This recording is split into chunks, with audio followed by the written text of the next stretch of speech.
pour lequel on petit booste beaucoup la volonté, addendum à cette vidéo, un petit du troisième icône petite fréquemment. précision. Mais d'un autre côté, la pioche de cartes, c'est toujours bon à prendre. L'enregistrement du Voilà, déballage je sais pas de dans ce quel deck, pack est-ce que je jouerais ça investigateur, plutôt je dans l'ai un fait deck apparemment, qui fait tout à la volonté, pour avoir si un j'en énorme crois les boost dates de d'enregistrement volonté. des fichiers, le 18 septembre. Il y a un certain temps maintenant. À ce moment-là, je n'avais pas encore joué l'investigatrice, et du coup, tous mes commentaires se basaient sur des impressions en lisant les cartes, sur des, on va dire, des hypothèses de déroulement de partie. Depuis, j'ai un petit peu joué Jacqueline Fine, dans un contexte qui est quand même assez particulier et assez différent de mes habitudes, vu que je l'ai joué en solo, ce qui est toujours plus technique qu'en duo, et j'ai essayé aussi de la jouer en mode expert, ce qui bien évidemment rend les parties beaucoup plus difficiles qu'en difficulté standard. Également, depuis l'enregistrement de ce qui va suivre, j'ai participé au déballage en live sur la chaîne Arkham Aventure TV et le monde ludique, avec Largo et Mickaël. Donc c'était le vendredi 23. Et dans cet enregistrement live, j'ai pu pour le coup parler de l'efficacité constatée en cours de partie. Donc, je vais quand même monter la vidéo que j'ai enregistrée. Bon voilà, c'est tout pour ce petit préambule. Et maintenant, je vous laisse au déballage en lui-même.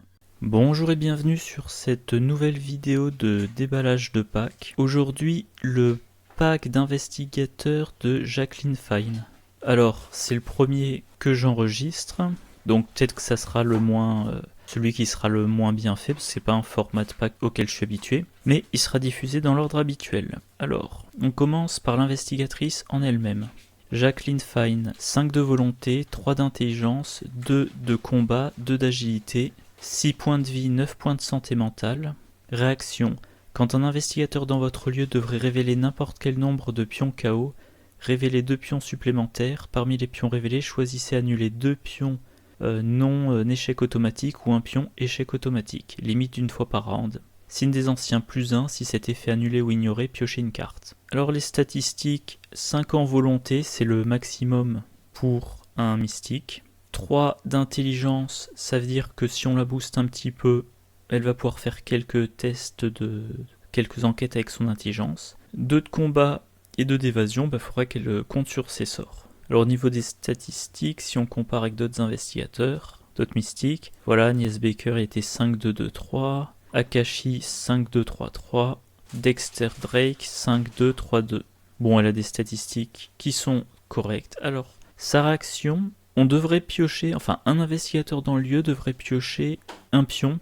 À la place, il en pioche 3. S'il pioche l'échec automatique, il l'annule. Logique, s'il veut pas échouer. Si c'est un test, il l'annule. Si c'est un effet de carte qui fait révéler des jetons, il n'a pas forcément besoin de l'annuler. Et donc, s'il annulait l'échec automatique, il résout les 2 autres. Et il est quand même assez probable que la combinaison des 2 soit pire qu'un seul jeton. C'est un peu la même discussion qu'avec Olive McBride, qui fait révéler 3 jetons au lieu d'un, et en sélectionner 2. Et pareil, si on pioche l'échec automatique, on l'annule. Par contre, si on ne révèle pas l'échec automatique, sur les 3 on n'en résout qu'un, celui qui est le plus favorable. Donc sa capacité est intéressante, sa capacité est très intéressante tant qu'on ne pioche pas l'échec automatique. Si on pioche l'échec automatique, on peut quand même s'en sortir. Si on est à 2 au-dessus de la difficulté et qu'on pioche l'échec automatique, un -1 et un autre -1, on réussit quand même.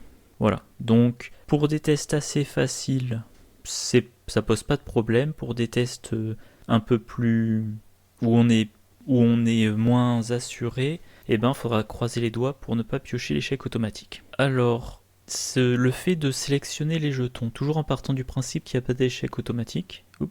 Si on n'a pas d'échec automatique, on va donc choisir parmi les 3 jetons lequel on résout. Et il y a un certain nombre de cartes mystiques qui ont un effet dépendant d'un symbole. On a par exemple le flétrissement, alors niveau 0, 3 ou 5, et également le rituel de recherche et les brumes de relier, où à chaque fois, voilà, si un symbole blablabla est révélé lors de l'attaque, subissez une horreur. Et ben Jacqueline, fine, elle fait son attaque, elle décide de révéler 3 jetons, et si elle révèle un de ces symboles-là, alors si elle révèle l'échec automatique, elle l'annule. Voilà, elle annule lui et elle résout les 2 autres. Mais si elle révèle un autre des symboles, et ben elle va pouvoir annuler ce symbole, annuler un autre jeton, et elle évite l'effet. Bon, pour le flétrissement de niveau 1, c'est flétrissement de niveau 0, c'est une horreur. Pareil pour niveau 3, niveau 5, c'est 2 horreurs. Rituel de recherche, ça fait finir immédiatement le tour, qui est très gênant. Et brume de relier de mémoire, ça fait défausser des cartes de la main. Un autre exemple, lumière aveuglante, voilà, si un symbole, crâne, cultiste, tablette, chose ancienne ou tentacule est révélé lors de cette évasion, perd d'inaction à ce tour. Rituel de recherche, je vais en parler juste avant, voilà. Terminez immédiatement votre tour après la résolution de ce test, c'est très gênant. Normalement, moi je conseille toujours d'utiliser le rituel de recherche sur la dernière action du tour, ou sur l'avant-dernière si on est vraiment pressé d'avoir les indices. Ben avec Jacqueline, on peut quand même tenter dès la première action et on utilise sa capacité. Et pour que ça marche pas, il faudrait vraiment qu'on pioche les 3 jetons. Si on pioche, 3 jetons, soit un de ces jetons-là, crâne, cultiste, tablette, chance ancienne, plus tentacule, parce que tentacule, on l'annule et on résout les 2 autres, donc un de ceux-là et un autre. Ou alors il faudrait, si on n'a pas de tentacule, il faudrait qu'on ait 3 copies de ces jetons. C'est quand même extrêmement improbable. On a le sort Chant des Morts, un sort de combat, qui fait 2 dégâts supplémentaires si on révèle un crâne. Et ben, même remarque, on pioche 3 jetons au lieu d'un et on espère avoir révélé un crâne. Voilà, alors sachant qu'un sac du chaos, typiquement, il y a 15-16 jetons en début de campagne et au fil du temps, ça peut s'accumuler. Les crânes, en général, il y en a 2, dans Carcosa, il y en a 3. Donc piocher 3 jetons parmi, mettons, 15. Bon, j'ai toujours pas fait mes révisions de stats, mais ça vous donne des chances. En tout cas, de bien meilleures chances que si vous n'aviez pas de capacité de choix, de pioche de plusieurs jetons, puis de choix. On a aussi défiance dans une certaine mesure. Vous choisissez un des symboles, vous piochez 3 jetons au lieu d'un. Si un des symboles est parmi les symboles révélés, vous choisissez de le résoudre. Grâce à défiance, vous l'ignorez, et donc c'est comme si vous n'aviez aucun malus sur votre test. Et bien évidemment, défiance de niveau 2, comme c'est tous les symboles, c'est encore plus efficace. Vous n'avez pas besoin de révéler un symbole en particulier, vous avez besoin de révéler un de ces symboles-là. Alors la carte signature de Jacqueline. Alors déjà, je crois que je l'avais dit dans ma vidéo de présentation sur les packs, les cartes signatures des 5 investigateurs sont de la classe de l'investigateur. En mystique, je pense pas que ça ait beaucoup d'importance. Le seul truc que je vois là tout de suite, c'est sacrifice. Voilà, vous pouvez sacrifier arbitre des destinées pour piocher 3 cartes ou gagner 3 ressources. Sinon, je vois pas. Alors, c'est un... Ah pardon, j'ai oublié. Oui, le dernier petit truc. Le signe des anciens de Jacqueline Fine, 1+1, comme je l'ai dit plus d'une fois, le modificateur numérique, peu d'importance sur un signe des anciens. Mais si l'effet... Alors l'effet, je vais vérifier rapidement ce qu'ils mettent. Ouais. Donc, lors d'un test, vous piochez un signe des anciens, ça vous fait un +1. Ok, a priori, pour la majorité des tests, le +1 vous fait réussir. Et si vous en avez la possibilité, vous annulez le +1. Donc par exemple avec sa réaction juste au-dessus, vous révélez 3 jetons, signe des anciens, -4 et -2. Vous étiez 2 au-dessus de la difficulté, vous annulez, comment c'est marqué, vous révélez les 3 jetons, vous annulez le -4, vous annulez le signe des anciens. Comme vous avez annulé le signe des anciens, vous piochez une carte, vous résolvez le -2, si vous étiez 2 au-dessus de la difficulté du test, vous avez réussi. Donc voilà, c'est de la pioche. Alors bon, je trouve pas que le signe des anciens soit très efficace, parce que il me semble que tous les effets d'annulation de jetons, il faut mettre quelque chose en place. C'est pas j'ai révélé, du coup je sors une carte de ma main qui a un effet. Ça va plutôt être sa réaction à elle, c'est elle devrait révéler des pions. Elle en révèle 2 supplémentaires. Mais à ce moment-là, elle ne sait pas qu'elle va révéler le signe des anciens. Olive McBride, c'est pareil. On va avoir à faire un test, enfin on est en train de faire un test, on choisit d'en révéler 3 symboles.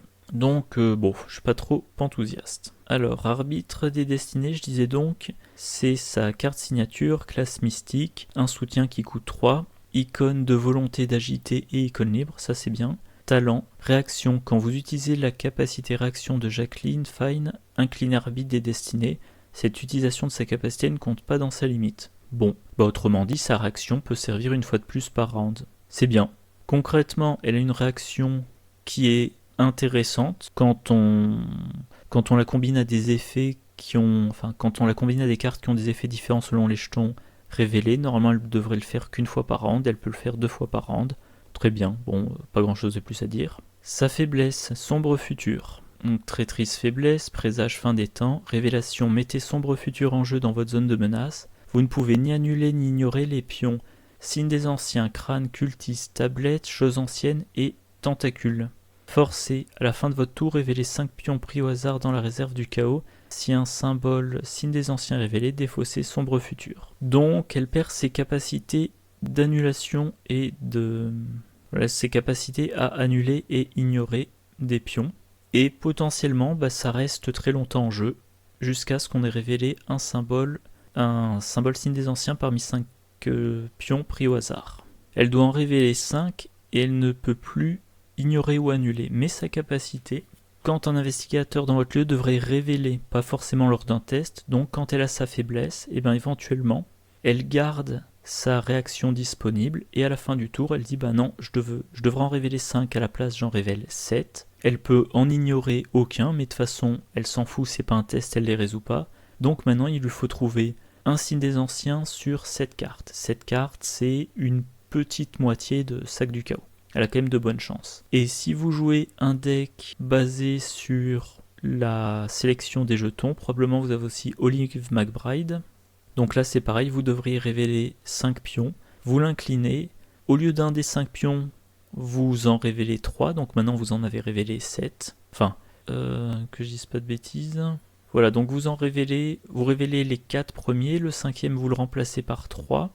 Choisir 2 à résoudre, de toute façon il n'y a rien à résoudre, vous pouvez pas ignorer l'autre. Donc même remarque, 1 parmi 7. Donc cette faiblesse-là, ça va être purement de la chance. A priori, si vous n'essayez pas de piocher, vous la piochez pendant la phase d'entretien. Donc vous l'aurez en jeu pendant la phase de mythe, puis pendant toute votre phase d'investigation.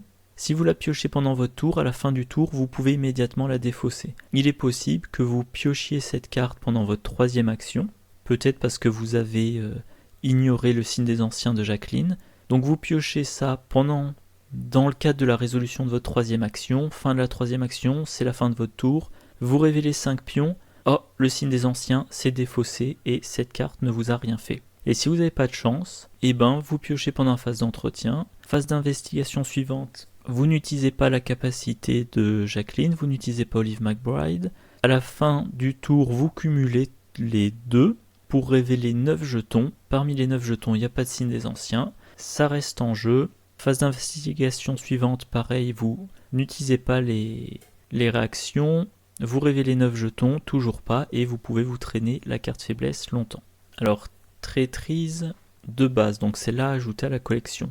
Nihilisme, traîtrise, faiblesse de base, folie, révélation. Mettez nihilisme en jeu dans votre zone de menace. Forcez, après que vous avez révélé, annulé ou ignoré un pion échec automatique, subissez un dégât, une horreur. Pour 2 actions, défaussez nihilisme. Alors, dans l'héritage de Dunwich, on a la faiblesse lésion interne qui dit à la fin de votre tour, subissez un dégât direct et il faut 2 actions pour s'en débarrasser.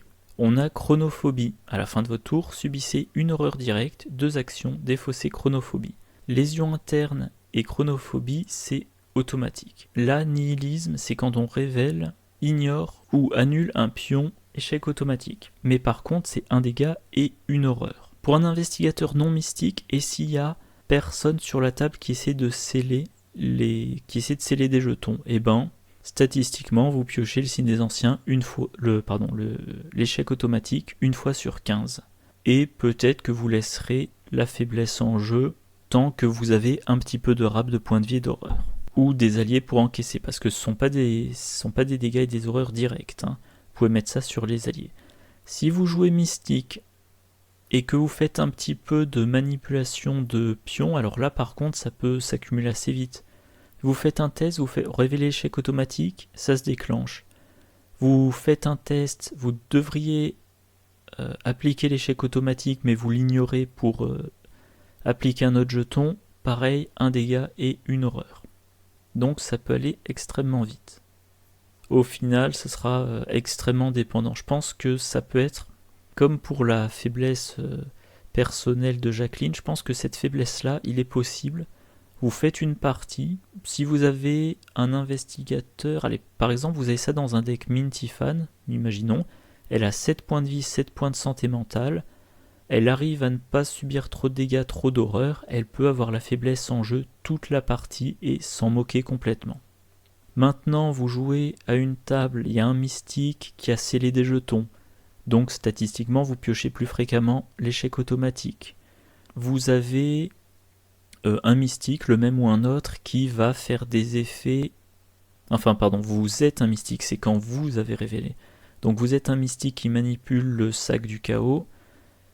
Jacqueline, elle utilise sa réaction 2 fois par tour, idéalement, avec arbitre de la destinée. Avec Olive McBride, c'est 3. Avec d'autres cartes, genre statue grotesque ou prémonition, on a encore d'autres occasions de sélectionner et d'annuler des jetons. Enfin, pas prémonition, plutôt sombre prophétie. Et ben là, ça peut s'accumuler extrêmement vite et probablement vous voudrez la défausser. Miroir de divination, un soutien de niveau 0 qui coûte 3, qui occupe un emplacement de main, objet et charme. Utilisation 4 secrets. Après qu'un test de compétence dans votre lieu a débuté, inclinez le miroir de divination et dépensez un secret. Effectuez immédiatement l'étape révéler le pion KO du test avant d'attribuer des cartes, au lieu de l'effectuer après l'attribution des cartes. Alors un soutien qui occupe un emplacement de main, si vous êtes un mystique, vous allez probablement vous focaliser sur vos emplacements d'arcane. Les emplacements de main, c'est pas trop un problème. Éventuellement, si vous jouez solo, que vous voulez jouer des loops, le miroir vous empêchera d'avoir double loop. Ou d'avoir loop plus appareil photo à souffler. Utilisation 4 secrets, en mystique, la recharge de secrets, je vais pas m'étendre là-dessus parce que j'en ai déjà... J'ai l'impression d'en parler souvent des cartes avec secrets. On a extatique, qui demande de réussir une enquête. Et si vous êtes biclassé, mystique et chercheur, il y a plein de solutions. Enfin plein, pas mal on va dire. Donc vous faites un test, vous devriez attribuer des cartes de compétences, et à la place vous révélez un pion du chaos, vous regardez ce qui vous manque, et vous attribuez pile ce qu'il vous faut comme compétence. Enfin, comme compétence ou comme carte attribuée au test en tout cas. Très efficace. Alors, ça coûte 3, ça a que 4 utilisations si on ne le recharge pas, mais quand même à 4 reprises, vous pouvez doser pile ce qu'il vous faut comme compétence, ou carte non compétence que vous attribuez, ou éventuellement dire, de toute façon, c'est un échec, ça sert à rien que j'y consacre des cartes. Donc comme mis dans les commentaires, c'est comme si on avait en fait 4 fois prémonition. À la différence que prémonition, on le joue pendant n'importe quelle fenêtre d'action rapide d'un joueur, donc éventuellement pendant le tour des autres joueurs pour savoir ce que eux vont révéler, alors que miroir de divination, c'est... non, je dis des bêtises, après qu'un test de compétence dans votre lieu, pas forcément le vôtre. Ça peut notamment très bien combiner avec défiance. Vous voyez que vous avez pioché un crâne, un cultiste, une tablette ou une chose ancienne. Au lieu de mettre des cartes pour compenser le malus, le modificateur négatif, et subir l'effet qui sera peut-être subissez une horreur, ou l'ennemi vous attaque, ou ou un truc du genre, vous attribuez défiance, vous nommez le pion que vous venez de révéler, et aucun effet. Voilà, alors il y a une combinaison avec une autre carte du pack, j'en parlerai plus loin. Alors, on a dans ce pack 3 sorts pour le combat, l'enquête et l'évasion. Chacun de ces 3 sorts est présent à 3 niveaux différents. Donc, comme d'habitude, je vais faire d'abord niveau 0, puis la première amélioration, puis la deuxième. Alors en combat, c'est Flamme Azurée, un soutien qui coûte 3, qui occupe un emplacement d'arcane. Voilà, utilisation 4 charges, action, dépenser une charge combattre. Cette attaque utilise la volonté au lieu de la force et inflige plus 1 dégât. Si un pion, signe des anciens plus 1 ou 0 est révélé lors de cette attaque, subissez 1 dégât. La version de niveau 3, vous avez maintenant un bonus de plus 2 en volonté. La version de niveau 5, vous avez un bonus de plus 3 en volonté et vous infligez plus de dégâts. Et si vous piochez un pion, signe des anciens plus 1 ou 0, vous subissez 2 dégâts. Alors la comparaison évidemment on peut la faire avec Flétrissement qui existe aussi en version 0, 3 ou 5 XP. C'est la même chose sauf que le Flétrissement c'est quand on pioche crâne, cultiste, tablette, chose ancienne ou échec automatique qu'on subit une horreur. Alors Flétrissement, subir des horreurs pour un mystique c'est généralement moins grave que subir des dégâts. Par contre, on va dire les symboles négatifs. Les symboles spéciaux négatifs, il y en a a priori, en début de campagne, peut-être que 4. En fin de campagne, je pense qu'on approche plutôt des 6. Si je pense à Carcosa, au début, on a 3 crânes et un échec automatique. On va ensuite rajouter 2 parmi cultistes, tablettes et choses anciennes. Dans la campagne de Dunwich, alors je sais plus ce qu'on a au début, mais au fil de certaines résolutions de scénario, ça va être vous n'avez pas sauvé un tel, vous rajoutez ce pion-là, vous avez triché, vous rajoutez ce pion-là, et donc leur nombre se multiplie. À côté de ça, oui, je disais donc, les pions que moi je vais qualifier de positifs, on en a généralement un nombre constant lors de la campagne, mais par contre leur nombre change en fonction de la difficulté. Moi je joue en standard, donc je vais prendre standard comme référence. Il me semble que si vous passez de standard à facile, vous rajoutez, je sais pas, peut-être un plus 1 ou un 0, en tout cas vous en rajoutez 1. Vous passez de standard à difficile, vous en retirez 1. Vous passez de difficile à expert, vous en retirez encore 1. Donc en mode facile, moi j'appelle ça l'effet secondaire, va se déclencher plus fréquemment qu'en mode expert. À côté de ça, en mode expert, je ne sais pas si vous voudrez jouer avec la santé de votre mystique, qui potentiellement, je crois qu'Agnès Baker, elle doit être, enfin je dis ça, je sais plus, enfin un mystique peut avoir que 5 santé et 9 de santé mentale. Donc avoir un sort qui occasionnellement lui inflige des dégâts, c'est quand même un pari. Voilà, alors le sort suivant, et ensuite je commenterai sur les effets sur le fait que ce soit ces pions-là. Clairvoyance, un soutien qui coûte 4, qui occupe un emplacement d'arcane. Utilisation 3 charges. Action dépenser une charge enquêtée. Cette enquête utilise la volonté au lieu de l'intelligence. En cas de réussite, découvre un indice supplémentaire dans ce lieu. Si un pion positif est révélé lors de cette enquête, subissez une horreur. Niveau 3, on gagne plus d'1 en volonté. Niveau 5, on gagne plus 3 en volonté. On trouve 2 indices supplémentaires, mais par contre, en cas de... si on pioche un pion positif, on subit 2 horreurs. Et ça, bien évidemment, c'est à comparer au rituel de recherche, même coût, même nombre de charges, si je dis pas de bêtises. Oui, c'est ça. Et là, pour le coup, l'effet secondaire, c'est après avoir résolu le test, on perd toutes les actions et on termine le tour. Et au niveau 2 et 4, ouais, l'effet secondaire n'est pas pire. Et enfin, le sort d'évasion, ineffable vérité, ça coûte 3, ça occupe un emplacement d'arcane. Utilisation 3 charges, action dépenser une charge, échapper à. Cette tentative d'évasion utilise la volonté au lieu de l'agilité. En cas de réussite, infligez 1 dégât à l'ennemi auquel vous échappez. Si un pion positif est révélé lors de cette tentative d'évasion, perdez une ressource. Au niveau 3, on gagne plus 2 en volonté. Au niveau 5, on gagne plus 3 en volonté, mais on peut perdre 2 ressources. Ça se compare au brume de relier, alors qui coûtait 1 de moins, qui permettait de se déplacer après avoir échappé à un ennemi, ce qui est plus ou moins intéressant selon la possibilité. Des fois, vous voulez échapper à l'ennemi, puis enquêter dans le lieu, et seulement après sortir. Des fois, vous voulez échapper à l'ennemi et mettre de la distance avec lui. Et Brume de Relier, l'effet secondaire c'était de choisir et défausser une carte de la main. Si on la choisit, c'est pas trop grave.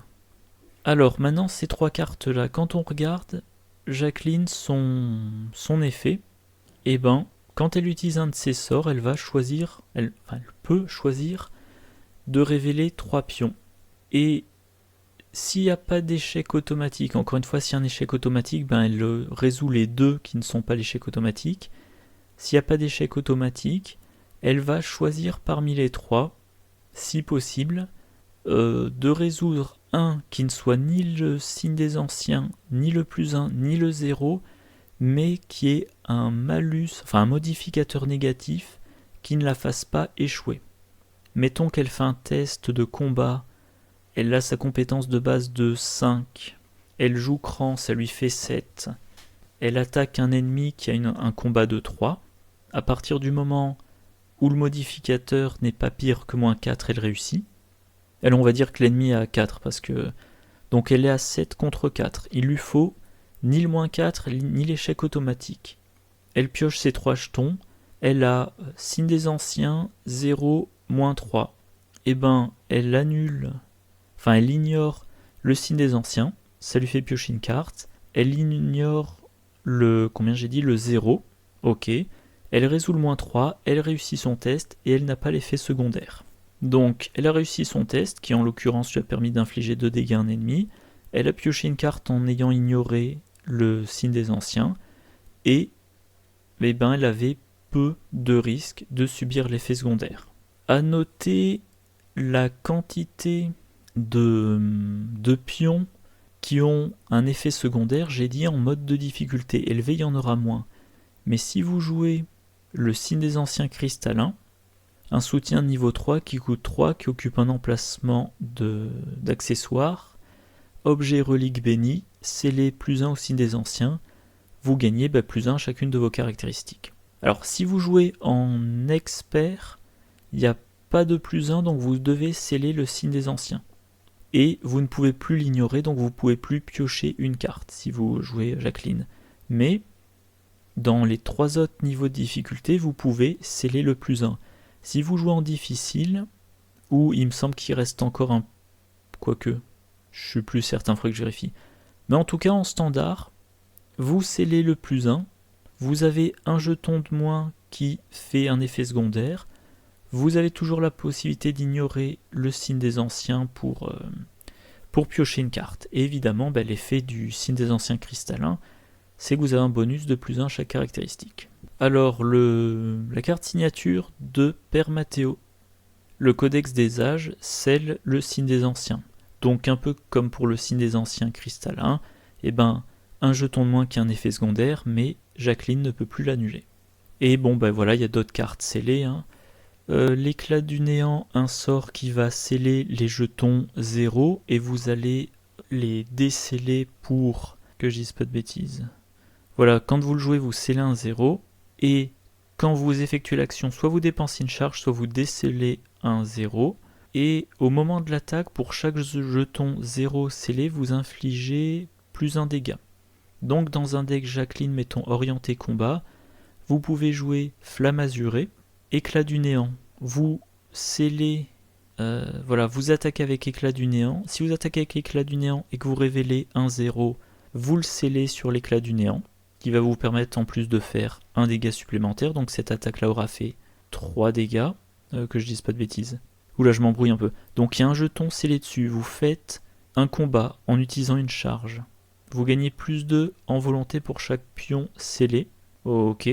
Maintenant vous révélez des pions, si vous révélez un 0, vous le scellez, et ça fait un 3e dégât. Et si vous avez réussi à sceller 2, je crois qu'en général des pions 0, il y en a 2 ou 3, une fois que vous les avez scellés, vous pouvez attaquer avec Flamme Azurée, vous ne craignez plus que le +1 et le signe des anciens. Si le +1 vous l'avez scellé sur le signe des anciens cristallins, vous ne craignez plus que le signe des anciens. Et ça, si vous jouez Olive McBride, vous choisissez de ne pas résoudre le signe des anciens, et ça vous fait piocher une carte, et sinon vous utilisez la réaction de Jacqueline. Voilà. Incantation protectrice, bon bah vous allez sceller les mêmes choses, hein, les 0 ou les +1. Par contre ça vous coûte des ressources. Pierre ctonienne, c'est un symbole négatif, donc ça ne nous concerne pas. Et voilà. Le sceau du 7e signe, ah oui. Ça j'aurais dû en parler pour Jacqueline. Si vous scellez l'échec automatique, et ben quand vous révélez 2 jetons de plus, vous ne pouvez pas le révéler, donc à chaque fois vous en annulez 2 des 3. Par contre, voilà, après qu'un pion négatif est révélé lors d'un test de compétence, retirez une charge du sceau du 7e signe, et ben potentiellement vous le videz assez rapidement de ses charges. Voilà, donc ces 3 sorts sont des alternatives intéressantes à Flétrissement, à Rituel de recherche et à Brume de relier, mais je pense que c'est quand même à réserver soit à du niveau difficile expert, quand on est confiant de pouvoir encaisser dégâts horreurs et la perte de ressources, soit dans des decks qui manipulent le sac du chaos. Moi, dans mes decks mystiques autres, je sais pas, par exemple Marie Lambeau solo, sans manipulation de jetons de chaos, je resterai sur Flétrissement, Rituel de recherche ou Brume de relier. Carte suivante, l'esprit familier, c'est un soutien niveau 0 qui coûte 1, qui occupe un emplacement d'allié, allié créature invocation, 1 point de vie, 1 point de santé mentale. Vous avez un emplacement d'arcane supplémentaire qui ne peut être utilisé que pour contenir un soutien sort. Jusqu'à présent, dans le domaine, on avait le livre des ombres, soutien de niveau 3 qui occupe un emplacement de main, qui donne un emplacement d'arcane supplémentaire et qui, pour une action, et pas de ressources, non, pardon, pour une action permet d'ajouter une charge à un sort qu'on contrôle. Carte que je n'ai jamais jouée, qui apparemment est considérée comme assez mauvaise, à cause du coût et du fait qu'il faille une action pour recharger. On avait le symbole magique, que moi par contre j'utilise assez fréquemment. Soutien de niveau 0 qui coûte 3, qui occupe un emplacement de main. Rituel, talent, rapide, vous avez un emplacement d'arcane supplémentaire qui ne peut être utilisé que pour contenir un soutien sort ou rituel. Le symbole magique, ça prive d'une main. Comme je le disais pour le miroir, les mains en mystique, c'est pas prioritaire, sauf si on joue, mettons, en solo et qu'on veut inclure loupe, lampe torche ou appareil photo à souffler, par exemple. Alors ça empêche de jouer un double atamé, ok, mais la carte, elle est rapide et c'est un soutien sort ou rituel. Quand je veux un mystique polyvalent, je trouve ça très bien parce que ça permet de cumuler, par exemple, sort d'enquête, sort de combat et sort d'évasion. Et même si je joue un mystique un peu plus spécialisé, ça peut permettre de combiner 6e sens pour les 2 premières enquêtes du round. Comment ça s'appelle déjà ? Rituel de recherche pour la dernière enquête. Comme ça, si on doit mettre fin immédiatement à son tour, c'est pas gênant vu qu'on est à la fin du tour. Et le 3e sort ou rituel, je sais pas, ça pourrait être, que je dise pas de bêtises, ça pourrait être nourrir l'esprit, ça pourrait être vision ésotérique, ou un sort d'évasion.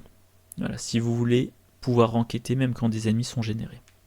Le problème de l'esprit familier, c'est qu'il occupe un emplacement d'alliés, et les alliés en mystique, moi je trouve qu'il y en a quand même des très bons. Alors, Alisagram, je ne l'utilise pas, elle coûte 4, c'est cher, plus en intelligence, ok c'est intéressant mais il y a d'autres moyens, et elle va permettre donc de faire de la sonde, voilà. Action rapide, on regarde la carte du dessus du deck rencontre ou du deck d'un investigateur, et on peut mettre une fatalité sur Alisagram pour placer la carte sous le deck. C'est une carte que je n'ai jamais utilisée, c'est vrai qu'elle peut, dans certaines circonstances, sauver complètement, mais c'est très circonstanciel et le coût est élevé. Par contre, David Renfield, voilà, plus en volonté tant qu'il y a une fatalité sur lui et de la génération de ressources à une vitesse dingue, c'est une carte très bien dans les decks qui ont besoin de beaucoup de ressources. Diana pour jouer 3 fois un événement sort, ça va être génial pour jouer à répétition les événements de contre, sort de protection ou nier l'existence, ou des événements de combat, ou des événements d'enquête, peu importe. En tout cas, très efficace. cher en XP mais très efficace. Initié aux arcanes pour tutorer les sorts. Olive McBride si on veut jouer avec les pions du chaos. Et Twyla Catherine Price qui permet d'augmenter significativement l'utilisation des sorts. Donc l'esprit familier, ok, il coûte qu'une seule ressource. Mais je trouve que privé d'un emplacement d'allié, ça fait cher. Et mettre un charisme pour avoir l'esprit familier plus l'allié qui nous intéresse vraiment, ça commence à faire cher. C'est un allié que je n'envisagerai que si j'ai un deck qui manque trop de ressources pour pouvoir jouer le symbole magique, qui a besoin de peu d'alliés et qui a besoin d'emplacement de main qui a besoin d'emplacement de main et qui donc a une autre raison pour se priver de symboles magiques. Donc je sais pas, mettons un jour je fais un deck avec 2 copies de loupe et 2 copies d'appareil photo à souffler et je ne joue aucun allié indispensable, là ok, je rentre l'esprit familier. Sinon, c'est trop contraignant. Alors, le pendule en cristal, un soutien de niveau 0 qui coûte 2, qui occupe un emplacement d'accessoire. Vous gagnez plus en volonté. Réaction, après qu'un test de compétence dans votre lieu a débuté, inclinez le pendule en cristal, nommez un nombre. Si ce test échoue ou réussit avec une différence égale à ce nombre, piochez une carte. Alors, un accessoire qui donne plus 1 de volonté, ça fait penser au Saint-Rosaire, qui lui donnait un bonus de 2, une réserve de 2 horreurs, 2 de santé mentale. Mais surtout, ça combine avec miroir de divination, et donc également prémonition. C'est-à-dire que si vous avez le pendule et le miroir, vous commencez un test avant d'attribuer des cartes compétences, vous piochez le jeton, et maintenant vous faites le calcul, vous dites difficulté de 3, moi j'ai 5, je sais que je vais piocher un -1, 5 -1, ça fait 4, 4 par rapport à 3, ça me fait plus 1, je sais que je vais réussir de 1, et avec le pendule, que je vérifie, où est-ce qu'il est, hop, les deux sont après qu'un test de compétence a débuté, donc vous choisissez dans quelle heure vous le résolvez, vous résolvez le miroir, vous piochez votre -1, vous utilisez le pendule cristal et vous dites j'ai 5, difficulté 3, donc je me retrouve avec 4 par rapport à 3, ça fait une réussite de 1, j'annonce 1, vous résolvez le test, vous piochez votre carte. Et vous pouvez, que je dise pas de bêtises, alors oui, il y a un truc intéressant, c'est l'écart peu importe dans le sens, c'est-à-dire que si vous dites 1, que vous échouiez de 1 ou que vous réussissiez d'1, ça marche. C'est-à-dire qu'éventuellement, alors à voir à chaque cas, ça demandera de faire des calculs, vous pouvez vous retrouver dans une situation où vous dites je sais pas si je vais réussir ou échouer, mais le plus probable c'est 2x. Voilà, donc ça marcherait aussi. Et voilà, je sais pas, ça coûte 2, ça vous donne plus en volonté, c'est bien. Et ça va vous permettre, une fois de temps en temps, de piocher des cartes. Éventuellement, ça peut se combiner bien sûr avec tous les effets, donc j'avais dit on va dire tous les effets de prémonition, si vous savez à l'avance ce que vous piocherez comme jeton du chaos. Ça peut aussi combiner avec tout ce qui dit ne piochez pas de jetons. Comme vous piochez pas de jetons, vous n'aurez pas de modificateur. Ou alors, tout simplement, vous pouvez tenter de faire quelques petits calculs. J'ai regardé, alors pour 2 scénarios différents. Ça, alors en français, c'est lever de rideau, je crois. Voilà, vous jouez ce scénario-là dans le sac du chaos. Vous savez qu'il y a 3 crânes. Vous savez qu'il n'y a pas les autres jetons spéciaux.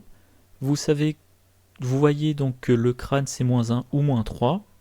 Vous voyez combien vous avez d'horreur, vous savez quel est le cas. Et si par exemple c'est -1, vous avez 3 crânes qui valent -1. Vous avez, je dirais, de tête 2 -1. Vous avez 5 jetons sur 16, je pense. Disons en tout cas un tiers. Un tiers des jetons vous donne un modificateur numérique de -1. Donc vous faites le calcul, si vous piochez un -1, qu'est-ce que ça fait ? Vous allez dire, si je pioche un -1, je réussis de 1, donc je dis 1. A noter que si vous piochez Si un -1 vous fait réussir de 1, c'est que vous êtes à 2 au-dessus de la difficulté. Si vous piochez un -3, vous échouez de 1 et ça marche aussi. Donc en fait, si vous dites 1, en piochant un des 3 crânes, un des 2 -1 ou le -3, vous piochez votre carte. Bon, par contre, si vous piochez le -3, vous avez échoué à votre test. Même remarque pour l'heure des sorcières dans la campagne Le Cercle Brisé. Le crâne est un -1, il y en a 2, il doit y avoir aussi 2 -1. Si vous avez tablette, c'est également un -1. Et tablette, je crois qu'il y en a une, si vous en avez. Donc on est encore sur du 5 jetons. Et voilà, un dernier exemple.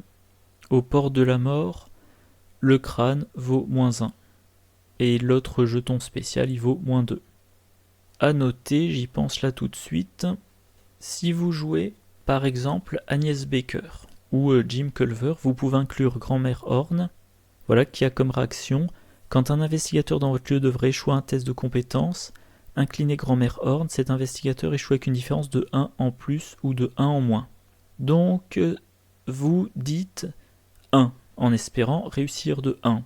Vous échouez de 2, vous pouvez toujours utiliser Grand-mère Horn pour dire je n'échoue pas de 2, j'échoue de 1, je pioche ma carte. Bon, Grand-mère Horn, ça va être plutôt un allié pour des decks spécifiques qui jouent sur l'échec, la mitigation de l'échec ou sur la possibilité de jouer plus fréquemment des cartes qui disent si vous avez échoué de X ou moins, mais je trouve intéressant de le mentionner.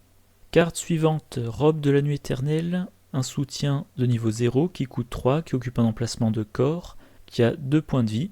Objet, vêtements, réaction.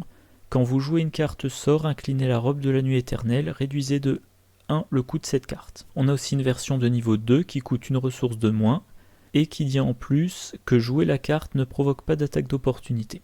Alors bien évidemment, chez les mystiques, les sorts, c'est pas ce qui manque. Je vais pas les compter, mais il y en a tout plein. Et quand on regarde le coût, coût 0, là on a d'abord les soutiens 1, 2, voilà, les sorts de combat 3, les sorts d'enquête on est sur 4, et le rituel de recherche niveau 4 il coûte même 5. Les événements, vu d'œil ils sont quand même moins chers, mais en tout cas les sorts de mystique ça vous coûte assez rapidement cher.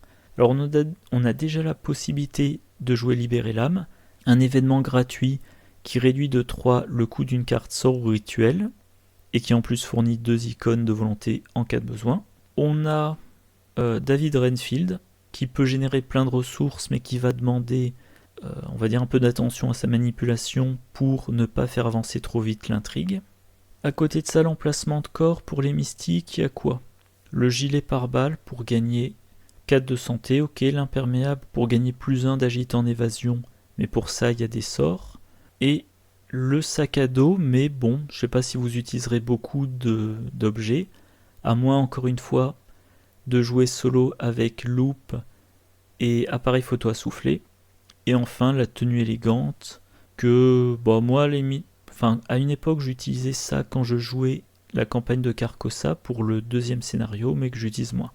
Donc voilà, carte très bien, ça vous donne de la santé, ce qui est pas forcément du luxe, surtout si vous jouez en mode...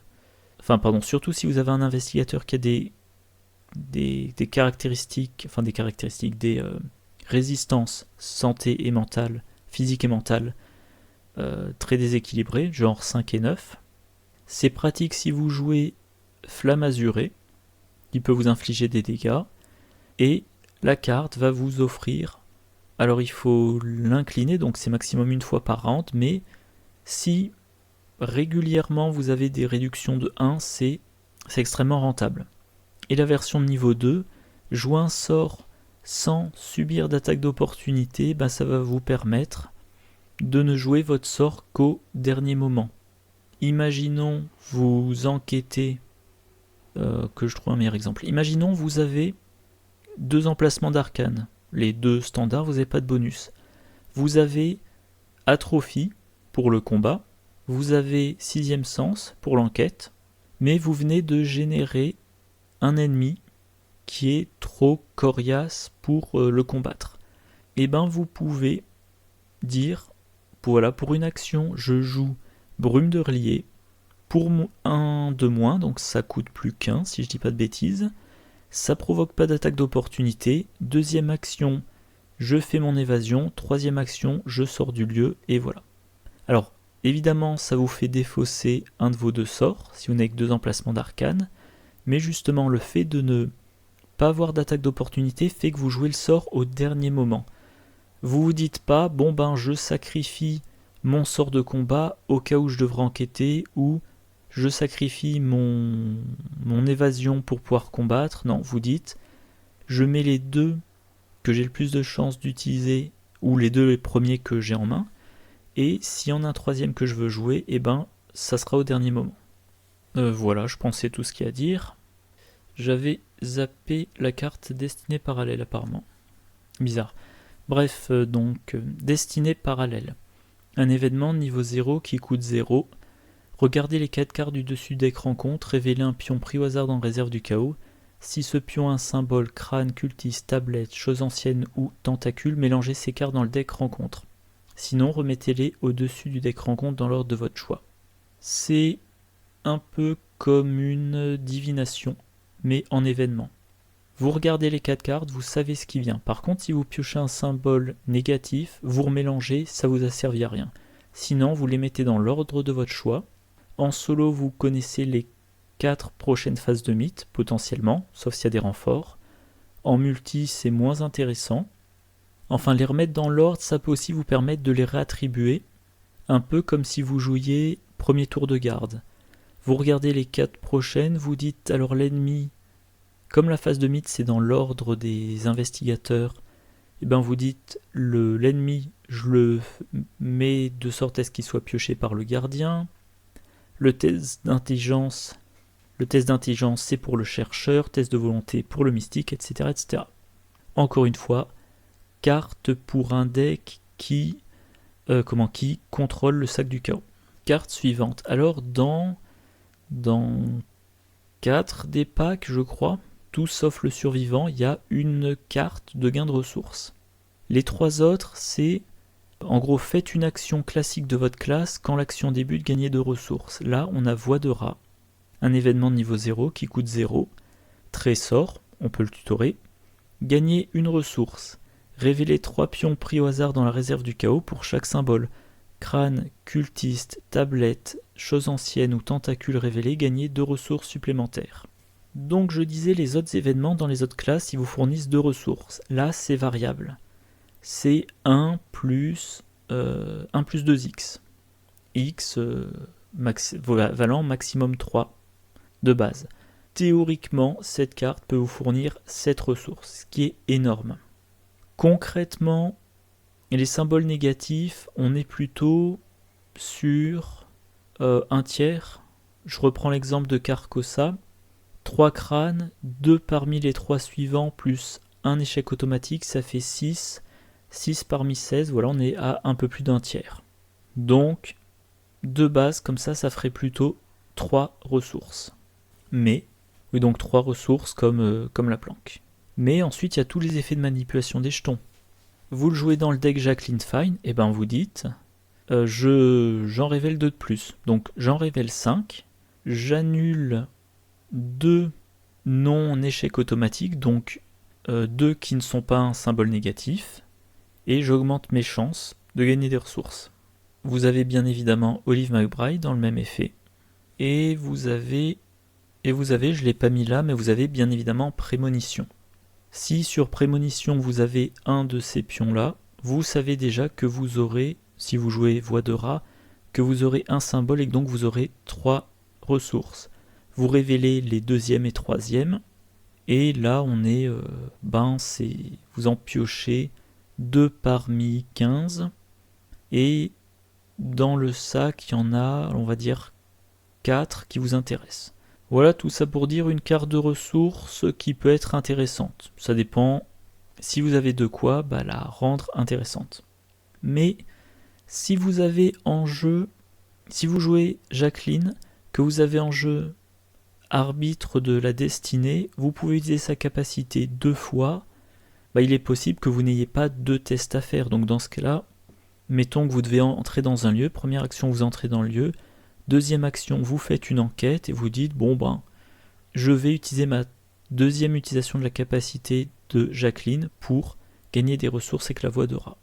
Mais encore une fois, dans un deck qui n'est pas orienté contrôle, moi je pense que je préfère du fiable. Planque, c'est toujours 3.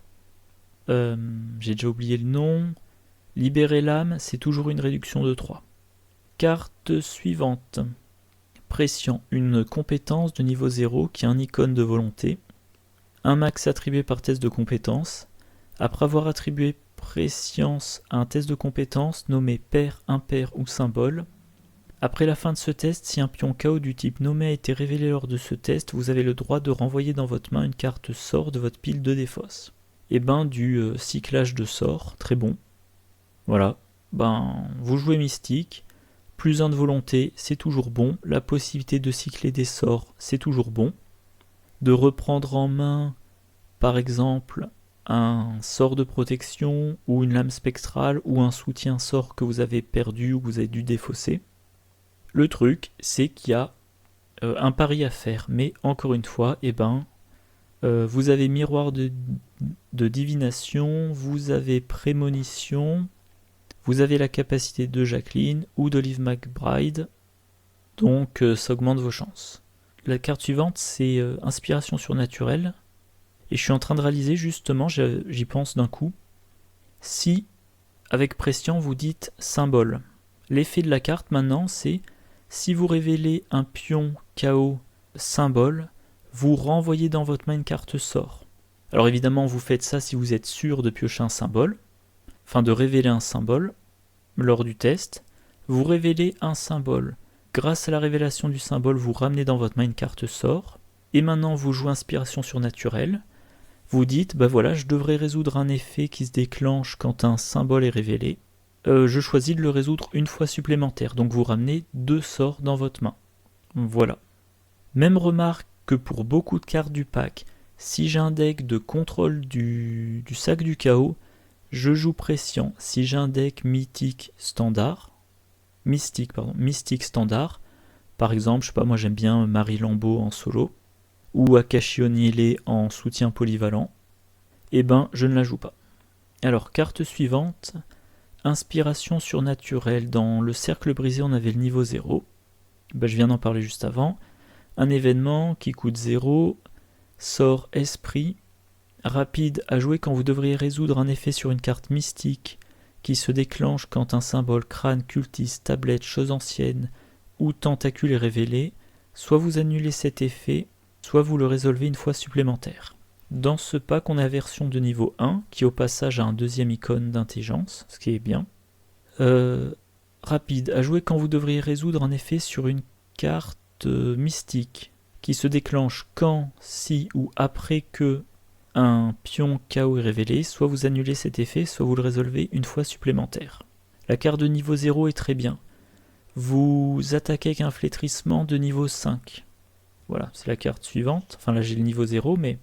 Vous attaquez avec un flétrissement, vous révélez un symbole négatif, vous dites « j'annule, je prends pas l'horreur ».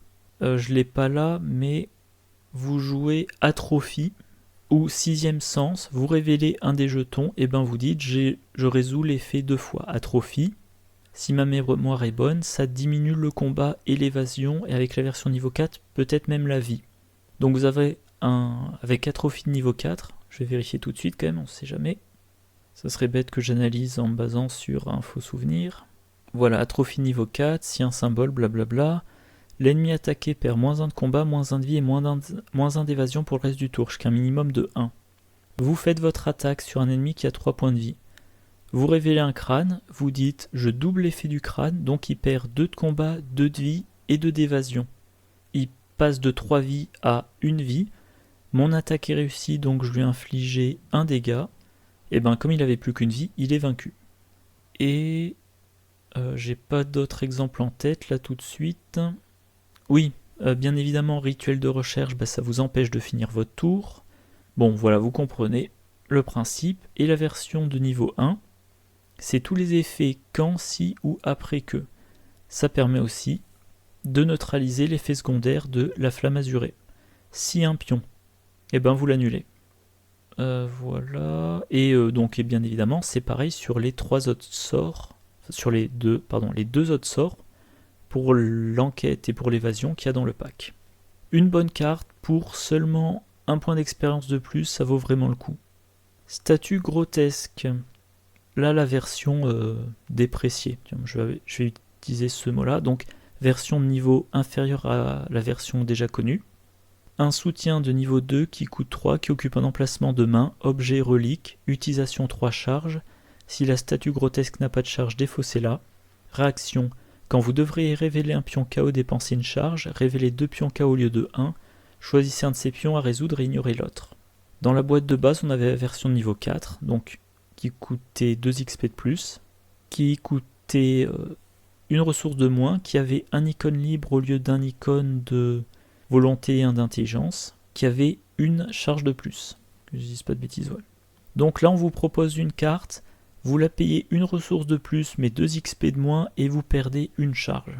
Je n'ai jamais joué la statue grotesque, tout simplement parce que, à l'époque où elle est sortie, je jouais pas Mystique, et quand j'ai commencé à jouer Mystique, je sais pas, elle m'a pas particulièrement attiré. Voilà, elle peut avoir son intérêt, encore une fois, manipulation de jetons, on la défausse quand il n'y a pas de charge, c'est un objet, on peut le récupérer avec récup.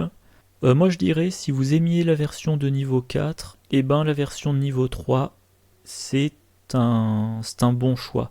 C'est-à-dire vous avez besoin d'un point d'expérience, de 2 points d'expérience de moins pour la rentrer dans votre deck. Donc ça rentre plutôt dans votre deck, plutôt dans la campagne. Ou alors pour le prix d'une, vous en avez 2. Au lieu d'avoir une copie de celle à 4 expériences, vous avez 2 copies des 2 à 2 points d'expérience. Et bien évidemment, dès que vous le pouvez, si vous voulez la 4e charge ou la réduction de une ressource, 2 XP pour une ressource, c'est cher payé, donc c'est plutôt la charge, vous l'incluez. Voilà, je n'ai pas plus à dire sur cette carte. Alors, dans le pack L'Exprès du Comté des Sexes, on avait le regard hypnotique de niveau 0. Un événement qui coûte 3, très sort, rapide, à jouer quand un ennemi attaque un investigateur dans votre lieu. Annulez l'attaque, ensuite révélez un pion KO pris au hasard dans la réserve du chaos. Si un symbole, crâne, cultiste, tablette, chose ancienne ou tentacule est révélé, infligez les dégâts de l'ennemi attaquant à lui-même. A noter, encore un effet qu'on peut doubler avec inspiration surnaturelle, pour que l'ennemi s'inflige 2 fois les dégâts de son attaque. Dans ce pack, on a version de niveau 2, qui coûte une ressource de moins, qui a un icône d'agilité de plus, et on lui inflige, au lieu de lui infliger les dégâts de son attaque, on lui inflige des dégâts égaux à sa valeur de dégâts ou à sa valeur d'horreur. Autrement dit, niveau 0, l'ennemi vous attaque, mettons qu'il inflige 2 dégâts, vous annulez l'attaque et vous lui infligez ces 2 dégâts. Sa valeur de dégâts, autrement dit. Là, vous annulez l'attaque et vous lui infligez en dégâts ce qu'il inflige en dégâts ou en horreur. Ce qui peut être pratique si vous avez un ennemi qui n'inflige que des horreurs. Si vous avez un ennemi qui inflige 0 dégâts et 2 horreurs, vous pouvez dire, je me prends pas tes 2 horreurs et toi tu te prends 2 dégâts. Alors si on regarde quelques ennemis, l'acolyte, les petits ennemis, voilà, l'acolyte, il inflige 1, il a un point de vie. Avec regard hypnotique, vous annulez son attaque et vous le tuez. Même remarque sur la nuée de rats. Par contre, dès qu'on est dans des ennemis un peu plus costauds, voilà le magicien de l'ordre, il inflige 1, il a 2 points de vie. Lui rebalancer son attaque, ça fait rien. Et souvent les ennemis, ils infligent moins de dégâts qu'ils n'ont de points de vie. Donc regard hypnotique, même version, en infligeant les dégâts, c'est peu probable qu'on les tue. Par contre, voilà, Poltergeist, j'ai pensé à lui comme ça, comme ennemi qui inflige des horreurs, là pour le coup, vous annulez son attaque et vous dites, je lui inflige 2 dégâts vu qu'il devrait infliger 2 horreurs, et là ça suffit pour le tuer. Comme c'est un sort, ça peut lui infliger des dégâts, pas de problème. Donc ça... Alors sachant que si vous êtes un mystique, vous avez des sorts pour tuer le poltergeist, mais ça peut toujours être intéressant. D'autant plus que vous annulez l'attaque contre un investigateur dans votre lieu. Imaginons, vous êtes en duo je sais pas, Jacqueline, Roland. Roland se fait attaquer par le poltergeist. Vous annulez l'attaque du poltergeist. Et vous dites, j'inflige 2 dégâts au poltergeist. Vu qu'il doit infliger 2 horreurs, il est vaincu. Et ça aide beaucoup Roland qui aurait eu du mal à... 2 horreurs pour lui, c'est beaucoup, vu qu'il commence avec 5 de santé mentale.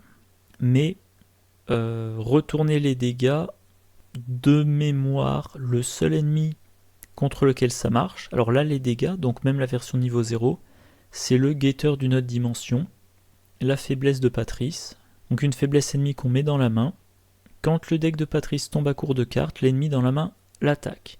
Autrement dit, ce que vous faites, c'est quand le deck de Patrice arrive à la fin, le mystique, ou même elle-même d'ailleurs, vu qu'elle peut avoir les cartes mystiques jusqu'au niveau 2, même elle-même, elle garde... le problème c'est qu'elle peut pas garder carte en main. Donc disons plutôt qu'elle est en duo avec un mystique. Le mystique garderait regard hypnotique. Le deck de Patrice est épuisé. Le guetteur l'attaque. Le mystique joue regard hypnotique. Le guetteur s'inflige 3 dégâts. Il est vaincu. Il part à la défausse.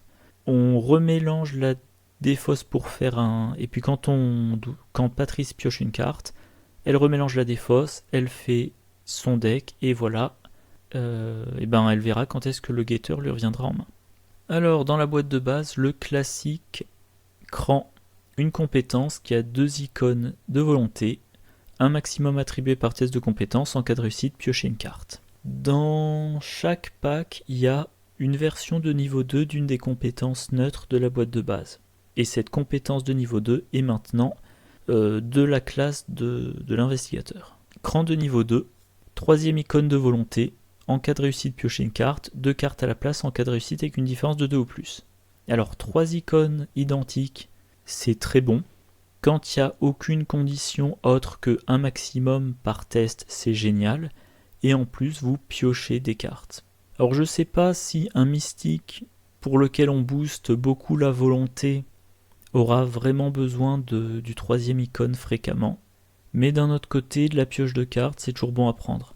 Voilà, je sais pas dans quel deck, est-ce que je jouerais ça plutôt dans un deck qui fait tout à la volonté, pour avoir un énorme boost de volonté, ou plutôt dans un deck polyvalent qui n'a pas tous ses boosts focalisés sur la volonté, qui est un petit peu plus équilibré, et qui donc n'a pas 7 de volonté, rien qu'avec sa compétence de base et ses bonus passifs. Alors, autre classique dans la boîte de base, Étude des arcanes, un soutien de niveau 0 qui coûte 2, talent.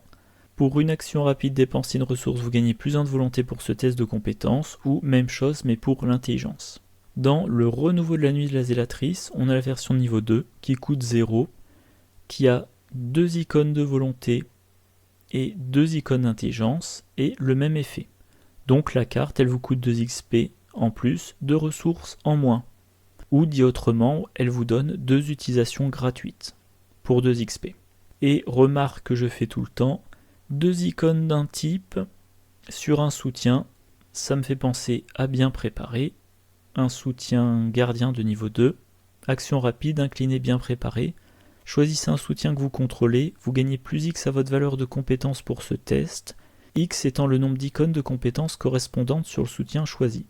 Donc si vous jouez Diana Stanley qui est biclassée mystique gardien, et mettons par exemple que vous la jouez en solo, vous lui donnez étude des arcanes de niveau 2, bien préparée, et quand il faut, elle a plus d'en volonté, qui va être intéressant quand elle n'a pas encore beaucoup utilisé sa réaction, et sinon vous pouvez lui donner plus 2 en intelligence, et vous pouvez toujours dépenser des ressources pour d'autres bonus. Là, on a la version de niveau 4. Alors de mémoire, des versions de niveau 4, il y en a 2. Il y a celle-là, et il doit y avoir, je pense que c'est chez les truands, je ne vais pas vérifier là, mais il doit y avoir une autre carte qui fait les 2 dernières compétences. Donc, niveau 4, ça coûte de nouveau 2, utilisation de ressources, reconstituer ses ressources au début de chaque round, action rapide, dépenser une ressource de votre réserve de ressources ou d'étude des arcanes, vous gagnez plus en volonté ou plus en intelligence pour ce test de compétences. Autrement dit, alors ça coûte l'effet, ça coûte autant que la version de niveau 0. Ça a le même effet que la version de niveau 0 ou de niveau 2, mais on a 2 ressources on a 2 ressources, on a 2 utilisations gratuites. Le truc, c'est que la version niveau 2, c'était 2 utilisations gratuites par partie. Schématiquement, vu qu'on payait la carte 0 au lieu de la payer 2, là, on a 2 utilisations gratuites par round. Alors la carte coûte 4 XP, ça commence à faire très cher pour une carte qui permet de donner des bonus, mais on a plus de gratuits à chaque round. Alors je dis 4 XP c'est cher, tous les talents, je sais pas si ce sont des talents, mais en tout cas les permanents de boost de compétences, ils coûtent tous 3 XP. Donc là c'est 4, mais les permanents, ils sont permanents. On les a en début de partie. Enfin on les a en jeu dès le début de la partie. Là, ça coûte 4, mais il va falloir le piocher. Et comme c'est pas un sort, c'est pas tutorable. Bon, à côté de ça, chez un mystique, plus 1 de volonté, plus 1 d'intelligence, vous couvrez énormément de tests. Alors la carte, moi je trouve, fait penser quand même pas mal à l'héritage familial de Preston Fairmont, qui vous donne 4 ressources à chaque round, enfin pendant la phase d'investigation, non même quand votre tour débute. Quand votre tour débute, vous gagnez 4 ressources que vous utilisez comme vous voulez. À la fin de votre tour, vous les défaussez. Donc héritage familial, 4 ressources par tour qu'on ne peut pas stocker. Là, au début du round, donc ça marche pendant la phase de mythe. Au début du round, on vous donne 2 ressources. Au début du round suivant, on recomplète. Si vous n'avez pas tout utilisé, vous ne pouvez pas accumuler. Si vous avez tout utilisé, c'est re-rempli. L'effet est intéressant, et notamment avec Cacher son jeu. Cacher son jeu, un soutien de niveau 0 qui coûte 3, limite de 1 par investigateur. Lors de la phase d'entretien, vous avez le droit de choisir de ne pas gagner de ressources. Tant que vous n'avez pas de ressources dans votre réserve de ressources, vous gagnez plus en volonté, plus en intelligence, plus en force et plus 1 en agilité. La combinaison des 2 cartes, elle est possible dans un deck Agnès Baker notamment, mais aussi Jim Culver, vu qu'il a la règle de construction de Dunwich. Et concrètement, quel est l'effet ? Eh bien, vous dépensez toutes vos ressources. Éventuellement, vous choisissez de ne pas en gagner pendant la phase d'entretien.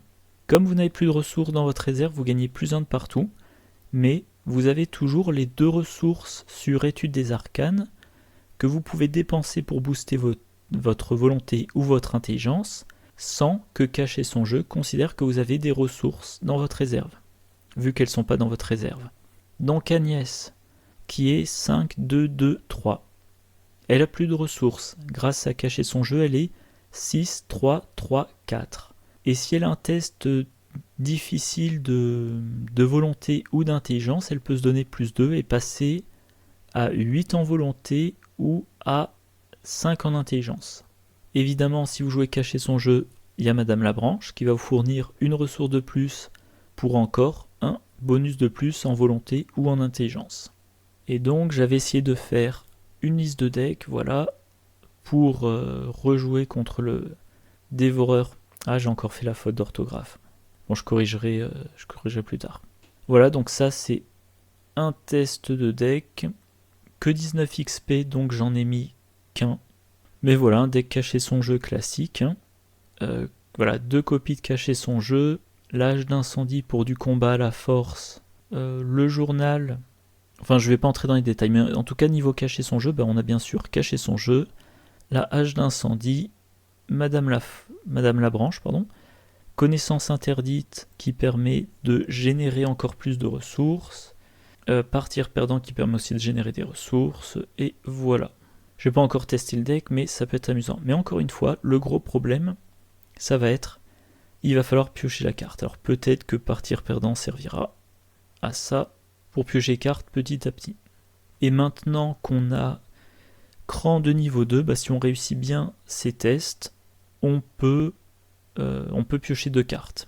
On peut noter également, voilà, l'onglet n'est pas loin, Diana Stanley, signe des anciens. Non, pardon, pas son signe des anciens, sa réaction. À la fin de sa réaction, après avoir annulé, piocher une carte et gagner une ressource. Donc vous piochez beaucoup si vous arrivez à annuler plein d'effets, et vous arrivez idéalement rapidement à votre étude des arcanes de niveau 4, qui en début de partie vous permettra d'avoir une volonté digne d'un mystique, Et plus tard dans la partie, une volonté énorme, vu qu'elle peut monter à 6 de base, qu'elle a ses divers bonus, et Étude des Arcanes lui propose un bonus de plus 2 gratuit chaque round. Allez, carte suivante. Dans le spectre de la vérité, on avait la recharge de niveau 2. Un événement gratuit, 2 icônes de volonté, sort. Choisissez un soutien sort ou relique contrôlé par un investigateur dans votre lieu et révélez un pion chaos pris au hasard dans la réserve du chaos. Si vous révélez un symbole, crâne, cultiste, tablette, chose ancienne ou tentacule, défaussez le soutien choisi. Sinon, ajoutez-y 3 charges. Donc une possibilité de recharge de sort ou de rite ou de relique, mais avec le risque de défausser le soutien. Donc plutôt quelque chose qu'on réservait pour quand le soutien était vide, en se disant si ça réussit, je le recharge, si ça rate, il est défaussé, mais de toute façon il était vide. Là on a la version niveau 4, 3e icône de volonté, encore une fois c'est bien, 3 icônes identiques. La différence c'est que maintenant si vous révélez un symbole négatif, vous n'ajoutez qu'une charge, vous ne défaussez pas le soutien, vous n'ajoutez qu'une seule charge, et sinon vous ajoutez 4 charges. Donc pour 2 XP de plus, et il faut que j'arrête de dire donc. Autrement dit, pour 2 XP de plus, vous avez, quoi qu'il arrive, une charge de plus, vous ne risquez pas de défausser votre soutien. Ce qui veut aussi dire que si vous ne rajoutez qu'une charge, comme le soutien est toujours en jeu, vous pourrez plus tard rajouter, vous pourrez essayer par un autre effet d'ajouter d'autres charges, soit une autre charge, soit extatique, soit Twyla Catherine Price, enfin bref, une recharge fiabilisée. À voir si vous considérez qu'il vaut mieux dépenser 4 XP pour remettre 4 charges sur le sort que vous avez en jeu à ce moment-là, ou dépenser 4 XP pour une deuxième copie du sort, éventuellement, ou 4 XP pour vous garantir de piocher plus vite vos sorts, ou 4 XP pour tutorer, etc., etc. Par exemple, dans un deck Akashi qui a une charge de plus sur chaque sort, je pense pas que je le mettrai. Je trouverais que ça fait trop. Et à noter, je crois que je l'ai évoqué tout à l'heure dans la vidéo, je m'en souviens plus, inspiration surnaturelle. Si vous jouez la recharge de niveau 4, vous piochez un symbole négatif, vous n'ajoutez qu'un soutien, vous jouez inspiration surnaturelle, vous dites non, je double effet, donc je mets 2 charges. Et avec la recharge de niveau 2, vous pouviez dire ah, je devrais défausser le soutien, et ben non, je le défausse pas. Mais vous aviez quand même un soutien sans nouvelle charge, voire complètement vidé. Sachant que bon, les soutiens mystiques avec charge, qui interagissent avec les charges, il y en a un bon paquet. Je reformule, qui ont des charges, il y en a un bon paquet. Et la meilleure solution de recharge jusqu'à présent, c'est Twyla Catherine Price, soutien de niveau 3 qui coûte 3, qui occupe un emplacement d'allié, 1 point de vie, 1 point de santé mentale, réaction après avoir dépensé au moins une charge d'un soutien sort, incliner Twyla Catherine Price, placer une charge sur le soutien. Voilà. Alors 1h30 de vidéo, essentiellement parce qu'il y avait beaucoup de doublons. Voilà, il y avait 3 x 3 sorts, et parce que bon, je n'étais pas inspiré pour trouver des combos, je crains un peu la longueur des prochaines, mais en tout cas je vais quand même faire un récap. Alors Jacqueline Fine, sa capacité est très intéressante parce que on a du choix dans les jetons, et si on n'a pas besoin d'un +1, qu'on révèle le signe des anciens, on l'annule, on pioche. 5 de volonté, c'est très bon. 3 d'intelligence, avec un petit peu de boost, étude des arcanes, clé de Saint-Hubert, elle peut faire des enquêtes efficacement même si elle n'a pas de sort d'enquête. Arbitre des destinées, la possibilité d'utiliser sa réaction 2 fois par round, c'est bien évidemment très bon. Ça justifie le coup de 3. Je peux rien de plus à dire sur sa faiblesse. Miroir de divination. Comme beaucoup de cartes, c'est à jouer dans du contrôle de sac du chaos, mais quand même, savoir à l'avance quel jeton on va révéler, ça permet de savoir si on a besoin de dépenser des ressources pour se booster, de jouer des compétences, d'attribuer des cartes, de tout ça, de demander à notre investigateur d'attribuer des cartes. Donc ça vous permet de garder vos ressources au sens large, ressources, vraies ressources et cartes, uniquement pour les meilleurs moyens, pour les moments où c'est nécessaire, et ça rend votre deck plus efficace de façon générale. Flamme azurée, je vais commenter les 3 d'un coup. Du combat à la volonté, c'est très bien, plus un dégât, c'est très bien, et si vous révélez un pion positif, vous subissez un dégât.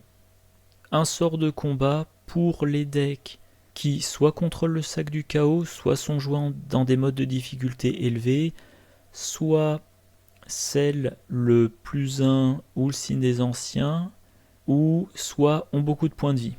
C'est aussi la possibilité, un nouveau sort de combat, si vous jouez un mystique spécialisé combat, vous pouvez avoir 3 emplacements d'arcane, voire même 4, ou plus si vous y mettez les moyens, et dans chaque emplacement d'arcane, un sort de combat. Et en fonction de ce que vous voulez faire, vous avez joué prémonition, vous avez révélé un crâne, vous attaquez avec Chant des Morts. Père Mathéo vient de sceller le signe des anciens, puis de jouer signe des anciens cristallins et de sceller 1+1. C'est le meilleur moment pour jouer Flamme azurée. Vous avez Éclat du néant avec des 0 scellés dessus, c'est le bon moment pour soit pour jouer ce sort là et garder les 0 scellés, soit utiliser Flamme azurée en profitant du fait que vous ne piocherez pas de 0, etc., etc. Clairvoyance, même remarque que pour Flamme azurée. Là par contre, je pense quand même que dans tous les decks c'est intéressant parce que l'effet secondaire c'est subir une horreur. Plus de votre tour est fini immédiatement. Et il y a toujours 2 indices. Quand je joue un mystique solo, en général, je joue 6ème sens en me disant trouver les indices un par un, c'est suffisant. Et donc j'ai pas besoin de les trouver 2 par 2 avec le rituel de recherche. Et en plus, rituel de recherche, en solo, il y a vraiment le problème de timing. C'est-à-dire qu'en solo, si j'entre dans un lieu, il n'y a qu'un indice, première action, je suis entré dans le lieu, deuxième action, j'ai pris mon indice, troisième action, je sors du lieu. Avec rituel de recherche, il y avait la possibilité, j'entre dans le lieu, j'enquête, je me rate, je suis resté coincé dans le lieu. Ça peut aussi, même si on n'est pas en solo, si on entre dans le lieu où il y a un ennemi incliné qu'on veut ressortir, si on perd sa troisième action à cause du rituel de recherche, l'ennemi se redresse engagé avec nous et il faut de nouveau lui échapper. Là, clairvoyance, trouver les indices 2 par 2 plutôt qu'un par un avec Atrophie, je l'utiliserai pas s'il n'y a qu'un indice, bien sûr. Au contraire de ne mettre qu'une action pour trouver 2 indices, et en cas d'effet secondaire, une horreur, c'est pas gênant pour un mystique. Fable vérité, de l'échappement, à la volonté, c'est bien. Infliger un dégât à l'ennemi auquel on échappe dans le lieu, après lui avoir échappé, je sors du lieu, et voilà. Là, je sais pas, ça, c'est un peu le cul entre 2 chaises pour des sites. Il faut tuer l'ennemi, mais je peux pas le faire moi-même, donc je lui échappe, je lui colle un dégât, et peut-être éventuellement, ensuite je sors du lieu. Alors avec Brume d'Hurlier, j'aurais pu sortir avec l'action d'échappement, mais là, à la place, je lui ai fait un dégât, je paye une action pour sortir, quand trop de jouer. Oh là, mon ordi qui rame. Oh là là, mon ordi qui... Bon, alors, ça va, visiblement j'ai pas perdu les infos. C'est juste un onglet qui a un gros ralentissement de l'ordi, un onglet qui a planté. Heureusement, parce que j'ai à peu près, je crois, 1h 3/4 d'enregistrement. Alors, j'en étais à l'esprit familier, je crois. Ça coûte pas cher, c'est un emplacement d'arcane supplémentaire. Pour un soutien sort, ok, pas pour un soutien rituel, tant pis. Mais ça occupe l'emplacement d'allié, et pour moi, ça entrera dans aucun de mes decks. Moi j'ai déjà du mal à me limiter à 2 alliés différents dans un deck mystique en début de campagne. Le familier n'y aura pas sa place. À moins un jour d'avoir un investigateur qui incite fortement à jouer cet allié-là. Pendule en cristal, vous devez deviner de combien vous allez rater ou échouer pour piocher une carte. Et il faut l'incliner avant la réussite. Ça, je ne l'ai peut-être pas dit, c'est vous l'incliner Vous faites votre prédiction, si ça marche, vous piochez une carte, si ça marche pas, vous piochez pas de carte, et vous avez incliné la carte pour rien. Et ben, si vous jouez un deck lambda, c'est vraiment des prédictions, et c'est gâcher un emplacement d'accessoires, même si vous avez quand même le plus 1 de volonté. Par contre, un deck contrôle du chaos, ce n'est pas, vous ne devinez pas. Soit vous savez déjà quel jeton vous allez piocher grâce au miroir de divination, soit ou grâce à prémonition, soit vous avez une capacité qui va vous permettre de piocher plusieurs jetons. Vous prenez le cas de figure le plus fréquent, par exemple vous dites sur 15 jetons il y en a 5 qui correspondent à un modificateur numérique de -1, et ben je considère que je vais piocher le -1, je fais mon calcul, -1 ça me fait réussir de 1, je dis réussite de 1, et voilà. Donc vraiment avec cette carte, le tout c'est de...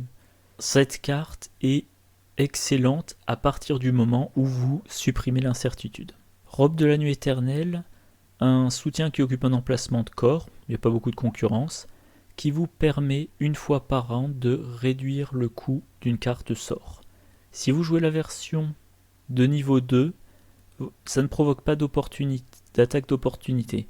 Donc vous jouez le sort dont vous avez besoin pour gérer votre ennemi. Pas d'attaque d'opportunité, vous gérez l'ennemi et le sort vous a coûté 1 de moins. Donc destinée parallèle, voilà, je reprends le fil. Comme je viens de le dire dans mon enregistrement, et que vous avez entendu il y a, je sais pas, un certain temps maintenant, c'est encore une fois une carte à jouer dans un deck qui contrôle le sac du chaos, de sorte à être sûr de ne pas piocher le jeton négatif. Vous ne piochez pas le jeton négatif, donc vous réordonnez les 4 cartes. Vous savez, moins il y a de joueurs, plus vous connaissez sur une longue période la phase de mythe, potentiellement 4 phases de mythe en solo. En multijoueur, c'est plutôt de la réattribution de cartes. Ça va vous permettre aussi de dire à tous les investigateurs, par exemple, tiens, toi, ta prochaine phase de mythe, t'as un ennemi, il vaudrait mieux que tu joues une arme. Toi, tu vas voir faire un test d'intelligence, économise un peu tes icônes, etc. etc. Voix de rat. Un événement qui coûte 0, qui permet de gagner 1 plus 2x ressources, avec x égale maximum 3. Encore une fois, il va falloir combiner avec des effets qui font piocher plusieurs jetons et choisir parmi les jetons. Mais on a la possibilité d'avoir bien mieux qu'une planque.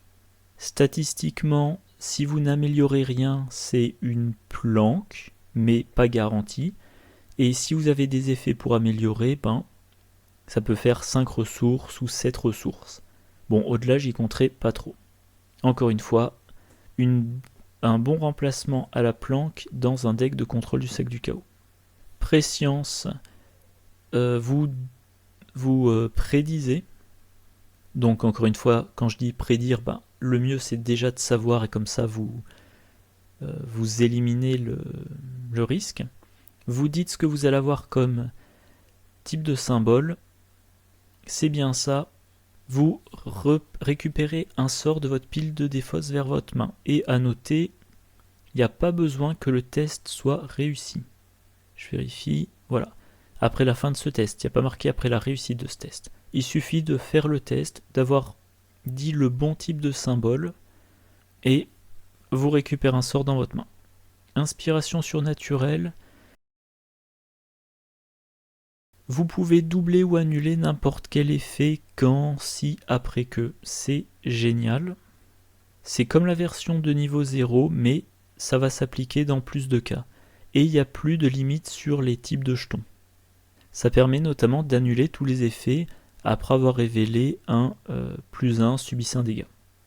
Statue grotesque de niveau 2. Si vous n'avez pas les moyens de payer celle de niveau 4, vous sacrifiez une charge, vous payez une ressource de plus, mais vous avez quand même la carte qui vous intéressait. Moi, statue grotesque, je l'ai encore jamais joué, je devrais le tester un jour dans un deck, mais voilà.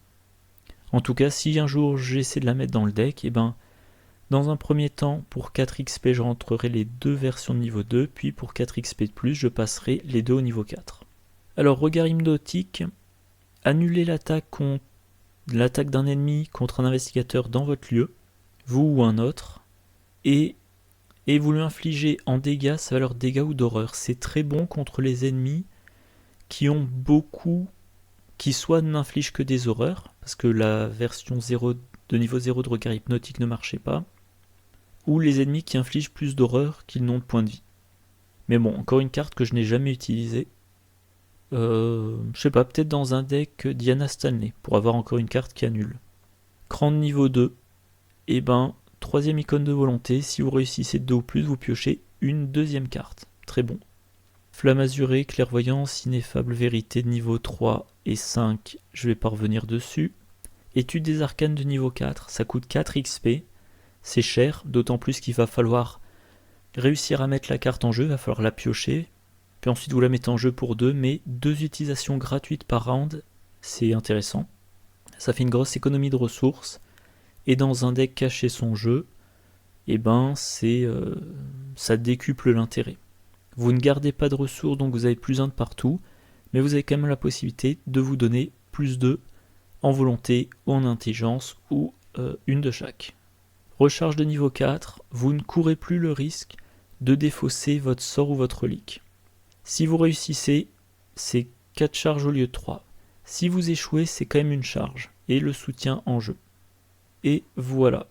Alors le pack a de très bonnes cartes, mais... Alors comme tous les packs, il est très orienté. Il est très orienté contrôle du sac du chaos. Voilà, très orienté, je sais à l'avance ce que je vais avoir, j'en tire parti. Pas mal de cartes aussi, enfin les 3 sorts pour lesquels on veut annuler les signes des anciens plus 1 ou 0. L'investigatrice qui veut annuler les signes des anciens. Donc tout ça forme un tout assez cohérent, comme les autres packs. Mais comme c'est un tout qui ne m'attire pas particulièrement, au final le pack ne m'enthousiasme pas.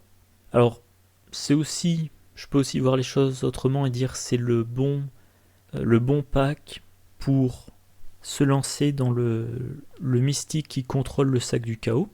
On prend ces cartes là, on va en retirer une ou deux, en ajouter d'autres, c'est intéressant, mais j'ai pas l'impression que les cartes là puissent apporter beaucoup à mes autres decks. Voilà. Bon, long enregistrement, un peu plus de 2 heures, avec un problème à la fin, j'espère que ça n'a pas désynchronisé mon audio et ma vidéo. Je vais m'arrêter là, commence à faire faim. Je vous souhaite une bonne journée, une bonne soirée, de bonnes parties, et je vous dis à la prochaine, au revoir.